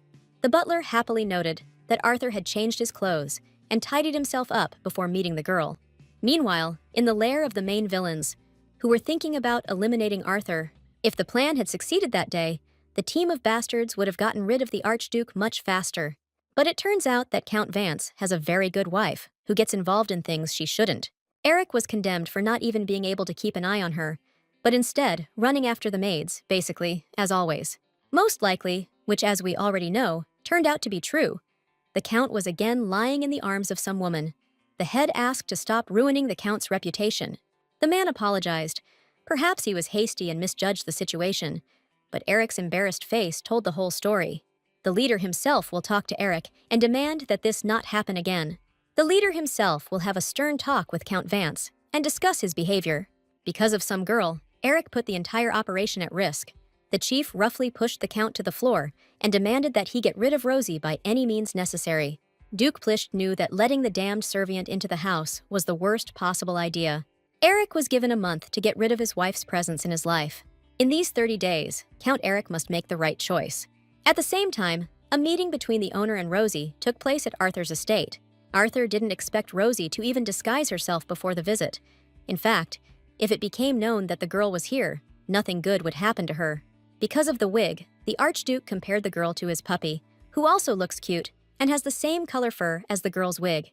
Polina touched the girl's hair, gently tucking the strands behind her ear. Arthur couldn't help but admit that Rosie and his dog were almost the same person, so he couldn't help but pet her. Rosie brushed aside the Archduke's concerns and took off her wig. Inwardly, she was outraged at being compared to an animal. In any case, Rosie presented the Archduke with a gift before they began discussing pressing issues. She wanted to give it to him at the last banquet, but due to certain events she couldn't. It would be great to give it as a reward for help, but it so happened that she was too absent-minded and accidentally took the gift back with her to the Vance estate. The girl presented Arthur with a gift. There was nothing special in the box, but she would have been very pleased if the young man had accepted it. With slight disbelief, Arthur asked again whether the gift had really been personally prepared by the Countess, to which the girl nodded. Most likely, for a member of the imperial family, the gift would seem too modest. The pink-haired girl thought, if he doesn't like it, Rosie is prepared to prepare something better next time, and she can take this one back. However, Arthur was more than satisfied with everything. The gift was prepared sincerely and from the heart, so it will be wonderful in any case. A topaz was thrown into the box, a large one, the color of which resembled Arthur's eyes. The man rarely wears such jewelry, but he really likes the brooch. The man glanced at the girl, analyzing her emotions and condition. The girl looked at the Archduke with hope, waiting for him to say something about her gift. The same man pinned the jewelry to the lapel of his vest and said that the brooch looked very good. Rosie noticed that the brooch was hanging a little crooked, so she laughed and walked over. The girl adjusted the brooch on the young man's chest, while Arthur did not take his eyes off Rosie. The girl asked if Arthur knew what topaz meant. Looking at and carefully watching the movements of the girl's hands, Arthur agreed to listen.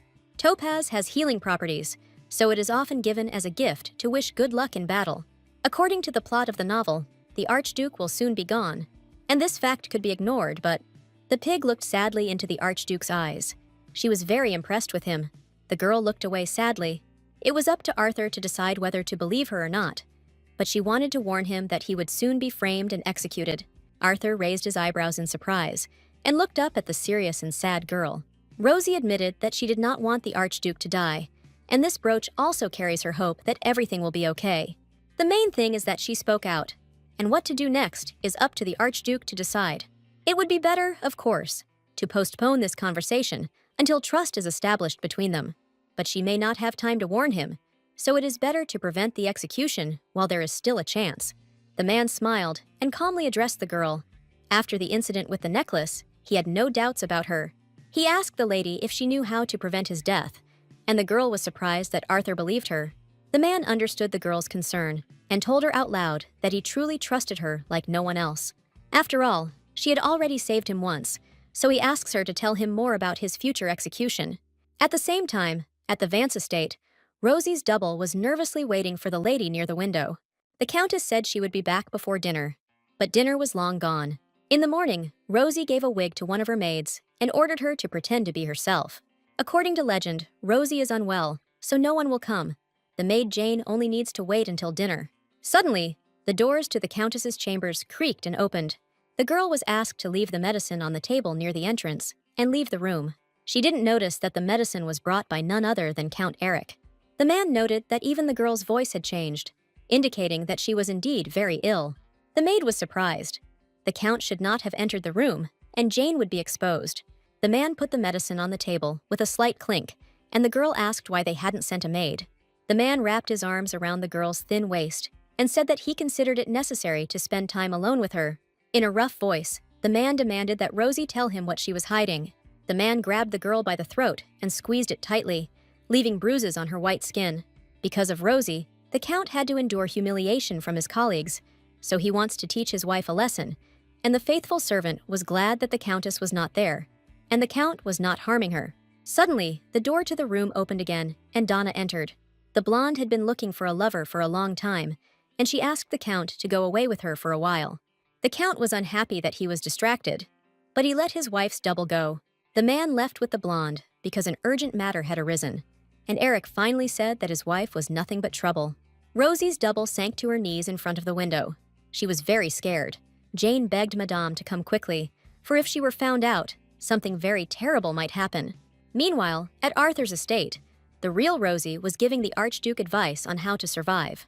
The girl's words about him being considered the crown's main pain, the madman of the north, and the executioner of the empire partially wounded the young man.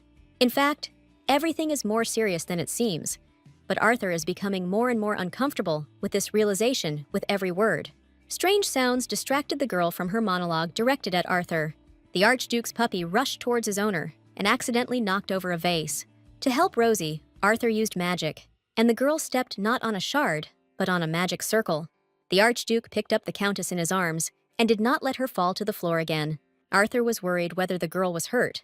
He was sincerely worried about the pink-haired girl. Rosie wasn't hurt, but she was very wet from the vase the puppy knocked over.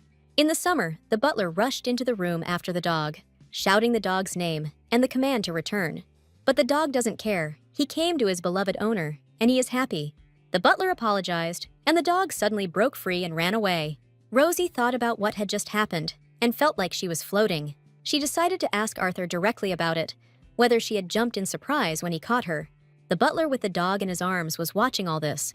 He understood exactly what had just happened. The butler's soul sank into his heels. He realized that once again his master had done something stupid. The butler immediately tried to change the subject of the conversation. He noted that the girl's clothes were completely wet and that she should go and change.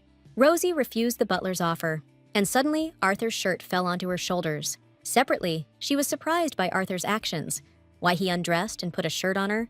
The Archduke said that he was afraid that Rosie would catch a cold, and he didn't want that. Arthur asked the girl to wait for him here for a little while, and he left the hall. Rosie hoped that one day she would be asked directly about what had happened.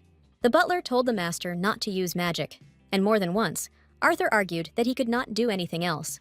And since the Archduke showed such concern for Rosie, it probably goes without saying that she has everything under control. After Arthur changed his clothes, he returned to Rosie and continued the conversation with her about how his reputation and death were connected. The girl cleared her throat, preparing for a long conversation. She must have stumped Arthur, but she has a point. She recently saw a document in Eric's office that recorded his intentions with other nobles to harm the Archduke. She couldn't see any more details, but they were going to use his bad reputation to execute him later. If you remember what happened at the banquet, you can see that everyone around gathered as if someone called them. Rosie is sure that this is part of the plan. The girl has collected a lot of circumstantial evidence, so it won't work to appeal to a higher authority.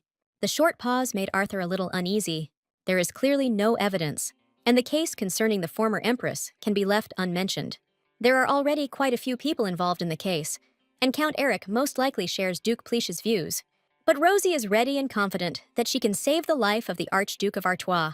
Arthur, of course, trusts Rosie, but her expression screams that she is hiding something, and even if the Countess is not a spy, you need to be careful with her. As long as she lives with Count Vance, the more information she has, the greater the threat to the lives of both Arthur and her, according to the Emperor's supporters. The Archduke decided to play along with the girl. He said that he again felt indebted to her, but in fact, he decided that it was too dangerous to reveal all his cards to the Countess now. Meanwhile, Arthur interrupted the Countess, which made the girl take aback. Arthur wished to repay the girl for such important services. He would like to resolve the issue with the money that the girl asked for. This topic will allow both of them to take a break from hiding their secrets. Rosie noticed that Arthur had changed the subject rather abruptly and quickly, but if she continued to press, she would only arouse suspicion, so he had said enough for today. Rosie happily agreed to start developing this topic. She would need funds for the divorce. The Archduke asked the young Countess to be shy and to give as much as she asked for. The Countess suddenly stuck to him and muttered embarrassedly that she would be satisfied with any amount that Arthur didn't mind. The Archduke could easily give about 100 million, so the Countess needed to be more precise. Arthur thought proudly. The girl still shocked the Archduke. She asked for 10 billion, and Arthur even choked on such a sum. Rosie began to convince Arthur that she was not just asking for a loan. She was sure that she could pay back every penny. The Archduke was stunned by the Countess's request to lend her 10 billion rubles, and even her assurances to return every penny. For this money, one could buy an entire region of the empire. Rosie hoped that Arthur would help her. That would be just great. The woman understood perfectly well that this was a very large sum, and was surprised when the Archduke agreed to lend it to her without much persuasion. It all turned out too easy. Rosie didn't expect it. Before handing the lady the money, he asked her to answer one question. Rosie was surprised and a little scared again.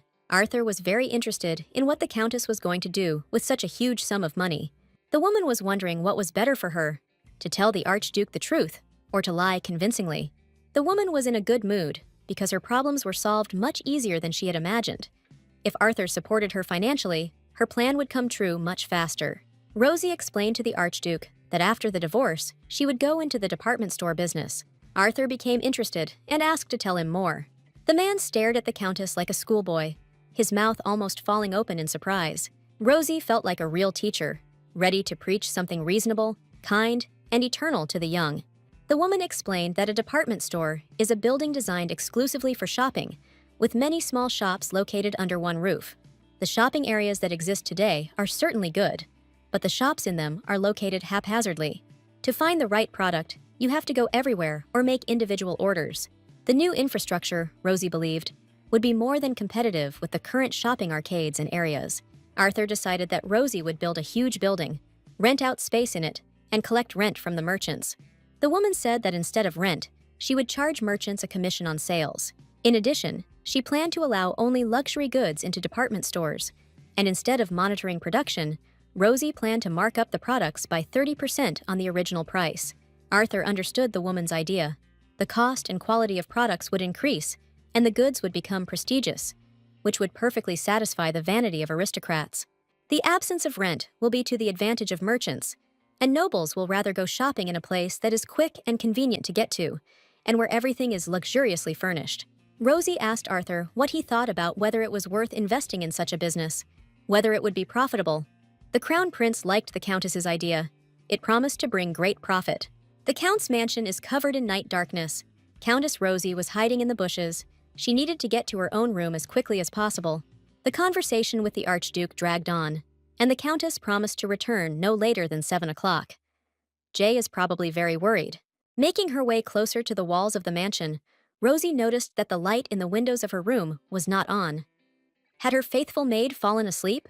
The woman nervously called the maid by name, and then someone's hand fell on her shoulder. The woman was terrified. Most of all, she was afraid that the Count would find out about her sortie. But it was her faithful knight, Siren, who asked the lady not to scream. The knight said that he came for the lady. Rosie was surprised why he came, and not Jane, as they had agreed. The guy explained that the lady was very late, so he volunteered. Siren took the Countess in his arms and promised to enter the mansion as quietly as possible. The Countess would have to be patient, since he would carry her all the way to the room. The knight walked with stealthy steps towards the countess's room. The countess asked if anything had happened while she was away from home. Siren hesitated, still hesitating whether to tell the countess about this incident. The guy remembered how Jane asked him not to say that the owner tried to strangle her. Siren thought that Madame should know about this. However, the girl claimed that since Madame Rose loved the gentleman very much, even though he treated her disdainfully, it would hurt her to hear about it. If Rosie were to learn of this incident, her heart, which was already beating with difficulty, would definitely stop. The guy remembered that the girl asked him to keep quiet for the sake of the lady herself. Siren said nothing to Mrs. Rosie and stated that everything in the mansion was in perfect order. At the same time, in Eric's bedroom, Donna woke up and tried to find out if the Count was sleeping soundly. Eric was rude to Donna, saying he wanted to lie down in silence. Donna was indignant that the Count was in a bad mood again. The woman asked what had actually happened at that reception. She and Madame had not spoken for several days and had even eaten separately. The Count was silent, dissatisfied. He didn't want to be frank with his mistress. After some time, Eric said that Rose had changed a lot lately, had become arrogant and too impudent. Donna immediately began to tell what the Countess was saying, how tired she was of adjusting to her husband, and how she just wanted to take a break from him. Donna assumed that the Count was simply boring his wife. Eric was outraged. He had indulged Rosie so much, and she was paying him back with black ingratitude. The man believed that he shouldn't be saying such things, and he wouldn't let it go. Donna smiled smugly, anticipating a new scandal in the Count's family.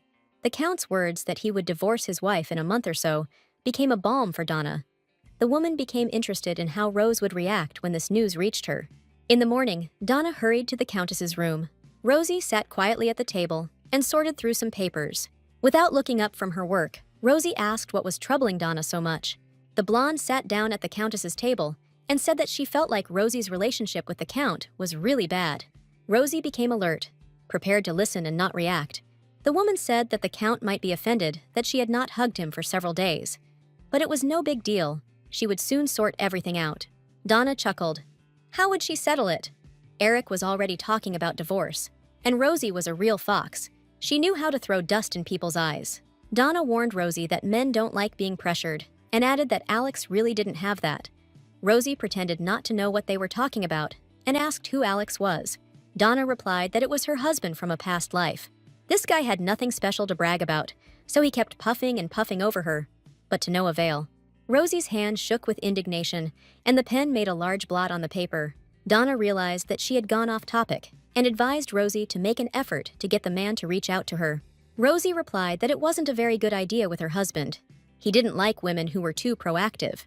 Donna was adamant that it was not Rosie's place to teach her. The woman immediately realized the harshness of her tone, apologized, and asked to understand her correctly, because friends are needed to point out mistakes. Rosie must be sure that she could always rely on her, Donna urged the Countess. The next day, guests were expected at Count Vance's mansion. They received the former Count Cedric. Cedric got out of the carriage. The guest declared that greetings and curtsies were unnecessary and ordered that Rosie be called to him. The best room in the mansion awaited the dear guest, Father Eric.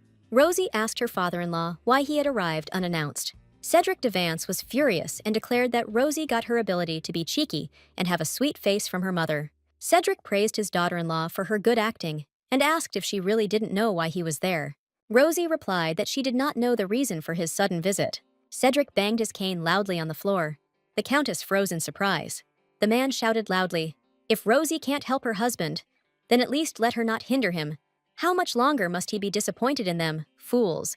Rosie listened dejectedly to her father-in-law's reprimands about how she was not looking after her husband well, and that he was wandering around wherever he wanted. Cedric instilled in the girl that now it was impossible to openly take someone's side, and it was necessary to maintain complete neutrality. Rosie understood that Cedric was saying all these correct words for only one purpose. The father-in-law was terribly unhappy that Rosie supported the Archduke. The woman did not hold back her emotions. Rosie said that her husband was acting like a moron, and that everything that happened was entirely his fault. The Countess was indignant. Why was she the only thorn in her father-in-law's side? And what about his son? The woman promised to leave this damned house and immediately break up with Eric. Rosie really wanted to do exactly as described, but that would give him a reason to cling to her, and then it would be difficult to get a divorce. Rosie bowed before her father-in-law and apologized for her short-sightedness. Cedric looked at the woman with hostility and thought that there was nothing more to expect from the offspring of Serviante. Rosie decided that her father-in-law was a very nasty guy, and that if Margaret had been there, she would have simply killed him. Cedric stood in the middle of the room, his eyes blazing. Rosie was much shorter than Cedric, but she was just as tenacious.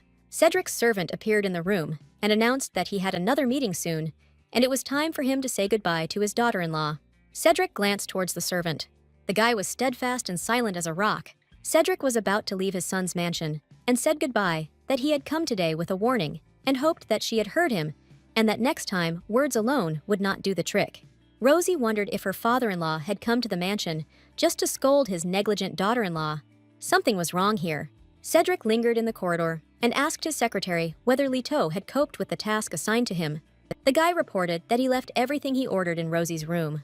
Cedric expressed complete confidence that Rosie would remain quiet for a while. Cedric considered his daughter-in-law to be greatly honored. Cedric and his assistant, without leaving the mansion, found themselves at a small metal door. The guy said that they were already there. Cedric wanted to get this matter over with as quickly as possible. The entire conversation was heard by Jane, the maid. The girl was puzzled as to what the former Count Cedric had forgotten in their mansion. Cedric walked into a secluded place in the mansion where there was almost never anyone. Jane decided that something was definitely wrong, and she needed to keep an eye on Cedric and his servant. The girl turned into all hearing and looking. Suddenly, Siren appeared in front of Cedric and greeted him as master. Siren was serious and stern. Jane didn't quite understand where he came from and what he was doing there. Cedric asked Siren if Archduke Arthur and Rosie had met again. Siren replied that such a thing had never happened. As the gentleman knows, Cedric reported, after the first meeting at the auction and the invitation of Madame to his reception, there was no talk of any further communication. Cedric asked again whether Rosie and Arthur had ever met in person. Jane remembered helping Madame leave the house to meet the Archduke. The girl trembled and decided that if Cedric told about this now, then they were lost. Maybe she should intervene for now. However, Siren did not reveal the Countess's secret and did not tell Cedric anything about her personal meeting with Arthur. Jane heard Cedric giving instructions to Serene that the Countess should not get close to Arthur. Princess Diana's birthday is coming soon, and to raise a toast, she will receive a cup from Arthur. But the cup has already been replaced with a regular one and is unable to distinguish between poisons. The princess will faint, and the Archduke will be arrested right on the spot, without even having time to utter a peep. Siren asked if the Emperor approved of this plan. Cedric confirmed that the Emperor agreed, but asked to make sure that the antidote worked and that his daughter would remain alive. Cedric instructed Siren that the boy should make sure that Rosie did not contact the Archduke before that moment. The former Count said that he was counting only on Siren and went through the secret door. Siren wished Master Cedric a good journey. The guy froze in place and listened. With a silent gait, the Countess's knight approached the place where Jane was hiding. Siren asked if she could see and hear everything clearly. Jane was afraid that now Serene would silence her forever. The guy remained meaningfully silent. Jane said she didn't want anyone to die or get hurt. Siren listened attentively to Jane. The girl said that now she is especially afraid to rely on others. Jane turned away from Serena and walked down the corridor. She forbade the guy to call her by name and to catch her eye. The guy tried in vain to shout to the girl. Jane felt that for Madame's sake, she owed what she had to do. Meanwhile, the following events took place in Countess Rosie's chambers. The tempting little box stood in the most prominent place. Amid the commotion in the house, Donna escaped to the Countess's room under the guise of cleaning. The woman immediately saw the box and grabbed it. She decided that it was expensive cosmetics. But when she saw the handwriting on the card that looked like a count, the woman was upset. If this is a gift from the Count to Rosie, then it means he has been having an affair behind her back, promising to divorce her and keeping her in a supporting role. Donna thought hard about how to take revenge on her homewrecker Rosie. Without further ado, Donna decided to take the cosmetics for herself. Donna resolutely opened the box and found powder inside. The woman applied some powder to her face. Donna felt that the product was not very suitable for her skin and decided to apply it while looking in the mirror. The woman quickly walked up to the mirror. Donna looked into the magic glass and applied the powder to her face. Everything was fine for a while, but then strange things started happening. Donna looked at everything with wide eyes. The box of powder fell from the woman's hands right onto the carpet. Donna's heartbreaking scream could be heard throughout the mansion. This scream was heard in the living room too. Rosie was the first to run into her room and saw an unusual picture there. Donna sat in the middle of the room on her knees and sobbed loudly.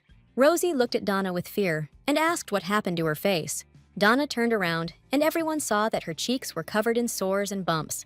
The Countess and the butler were present when the doctor examined Donna. Blumenthal established that the irritation on the woman's skin was caused by poison. The doctor said the blisters would go away in a few days, but the scars would likely be permanent. Donna grabbed the doctor by the shirt and screamed that he was talking complete nonsense. What kind of doctor was he if he couldn't handle such nonsense? Or Rosie had put him up to it. Count Eric ran into the room.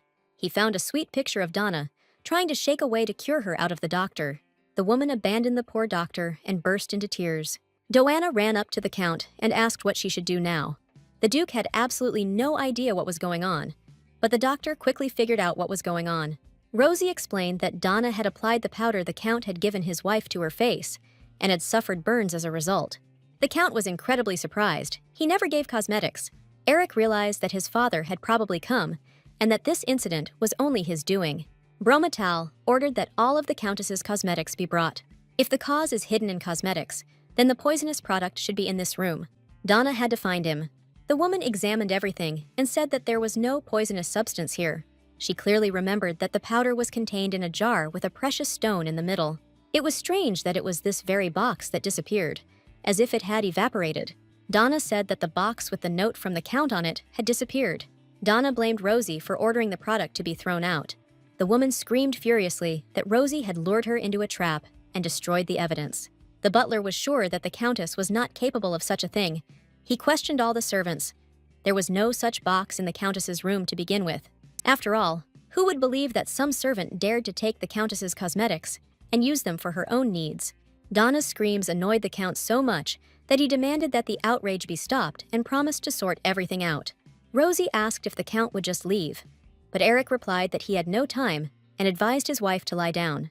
Donna sobbed inconsolably, asking why she was being punished like this and what she had done wrong. Just using some cream. The butler responded to the girl's howling that she had simply forgotten where her place was. The lady tolerates Donna's antics in communication with the owner, but she still needs to remember who she is and why she is in the mansion. Donna was indignant at the butler's words, but remained silent, firmly convinced that it was Rosie who was sitting where she shouldn't be. Donna was sure that she could take everything Rosie had away at any moment, but she showed mercy. The woman wanted to declare that she was the Count's beloved woman, but the words stuck in her throat, and she did not utter the phrase completely. The world rocked around the troublemaker. The colors faded. The last thing she saw was the butler's blurry silhouette and someone's voice demanding that she wake up. Cedric's office was decorated in a medieval minimalist style. The faithful servant was always by the former Count's side. Eric's father read a letter from his son, in which he promised to finish off Rosie himself. The son wrote that the gift had been received, but his father should not interfere with the course of events. Eric wrote that he wanted to divorce his wife, and that his father should not touch her until the divorce. Cedric called his son a scoundrel, but in fact, he was ready to support him in everything. Cedric asked why his servant was returning to the mansion. The guy replied that he wanted to warn Eric and take the cream, but it disappeared without a trace. Cedric ordered the note to be passed on to Siren. The guy had to find out who had the jar now. Siren read the note and realized that he was in a strange position. He had the jar and the butler handed it to the guy. Gray asked Siren to take care of the lady and prevent her from getting hurt or dying. The guy understood that he was holding a terrible poison in his hands. The butler said that it had been 30 years since he had served Mr. Cedric faithfully. Once upon a time, Cedric was wise and kind and took care of his family. It was worth following such a master through fire and water. Now, Cedric had resorted to dirty methods to save his reputation. And besides, the butler could not allow the Countess to continue to suffer because of Eric. Gray was infuriated that behind Rosie's back, Eric was having affairs with different women, of all classes. The butler asked Siren if he was loyal to the Countess, and, having received an affirmative answer, handed him the box of poison. Now, Siren was the owner of the ill-fated box, and the fate of people and the future of the empire depended on him. At the same time, in the guest room, the doctor told Donna and Eric that the woman was fine. Pregnancy and stress were draining a lot of energy. She just needed rest. Donna clasped her hands in joy and asked if the Count had heard that they were going to have a baby. Donna said she was incredibly happy to be carrying his child. The woman did not understand her condition. Just now she was crying because of Rosie, and now she was happy about the heir. For some reason, the Count looked at his recent passion with indifference. Donna told Eric that the fruit of their love lived inside her, and it felt very strange. The Count could not believe that he might finally have an heir. The woman also tried to slander the butler, saying that he had yelled at her, and she had run and fallen. The main thing was that it did not harm the baby. Eric was angry at the old butler. Would he dare to touch Donna? The Count initially decided to scold Donna, but stopped himself in time. Now was a very opportune moment for him to act. Eric decided to take advantage of this moment and get rid of his father's spy in the person of the old man. Eric gently tucked Donna into bed, promised to talk to Gwen, and wished her a speedy recovery. Donna threw herself on the Count's neck, exclaiming that only he could protect her. The butler appeared in Count Eric's office. Eric got straight to the point. He said that he knew Gwen was trying to make fun of Donna. The butler tried to explain his actions. The Count cut him off harshly and continued that, due to the butler's actions, Donna lost consciousness and could have lost the child. Gwen shifted from foot to foot. He had a premonition of what was waiting for him. The Earl stated that he could not ignore the insult to the mother of his child, and therefore fired Gwen.